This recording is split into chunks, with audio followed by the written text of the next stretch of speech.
વિશ્વમાં ઇંધણના સંકટ વચ્ચે પેટ્રોલ ડીઝલના ભાવમાં વધારો થયો છે। પેટ્રોલ ડીઝલના ભાવમાં 3 રૂપિયાનો વધારો। પેટ્રોલનો ભાવ 94.49 થી વધીને 97.51 રૂપિયા થયો, તો ડીઝલનો ભાવ 90.17 થી વધી 93.26 રૂપિયા થયો છે। મિડલ ઇસ્ટમાં તણાવની સ્થિતિ વચ્ચે ઇંધણના ભાવ વધ્યા છે, તો દૂધના ભાવ વધારા બાદ લોકોને આ બીજો ઝટકો।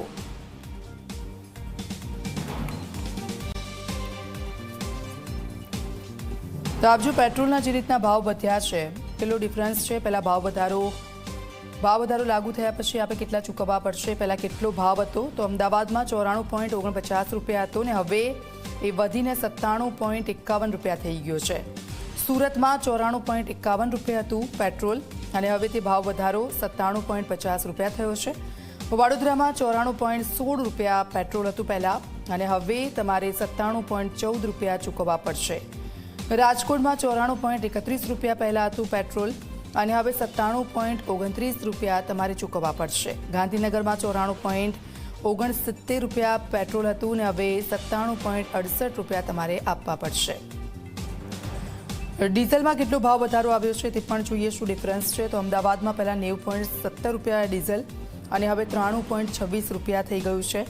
સુરતમાં 90.20 પૈસા હતું અને હવે તે વધીને 93.29 રૂપિયા થઈ ગયું છે।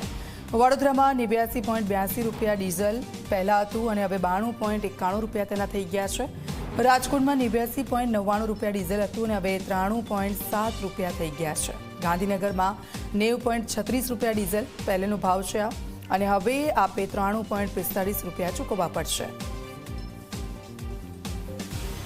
તો પેટ્રોલ ડીઝલમાં ભાવ વધારો છે અને બીજા રાજ્યોની શું સ્થિતિ છે એ પણ જોઈએ। દિલ્હીમાં પેટ્રોલનો ભાવ 97.77 રૂપિયા થયો છે, જ્યારે ડીઝલનો ભાવ 90.67 રૂપિયા થયો છે।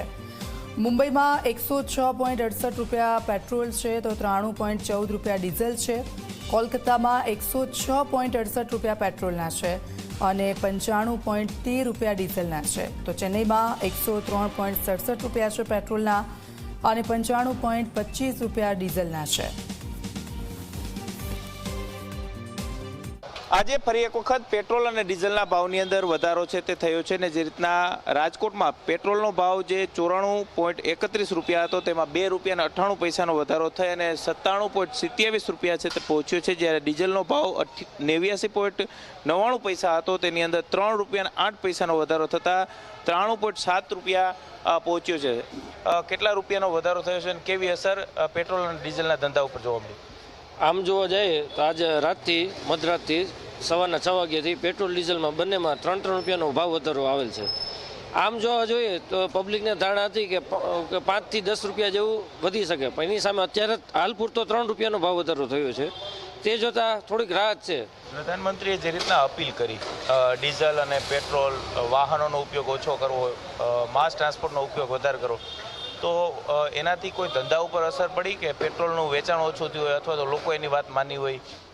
ના, આમ જોવા જોઈએ ને તો પેટ્રોલમાં એની અસર નહીવત થાય। એનું કારણ છે કે જે માસ એ ડીઝલમાં ને તેમાં થોડું અસર થાય, બાકી પેટ્રોલમાં જે સામાન્ય નાગરિક છે, ટુ વ્હીલ લઈને જે ધંધે કે દુકાને કે જે એના સવારના જે રૂટીન હોય છે એમાં અસર નહીવત થાય। ટુ વ્હીલ લઈ અને જે લોકો જતા હોય, કામ ધંધે જતા હોય, તે હજુ પણ યથાવત છે તે જોવા મળી રહ્યું છે।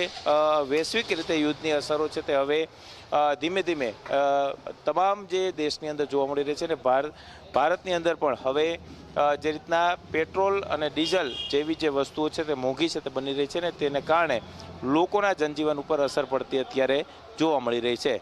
કેમેરા પર્સન ઉદય પવાર સાથે ગૌરવ દવે, ઝી મીડિયા, રાજકોટ।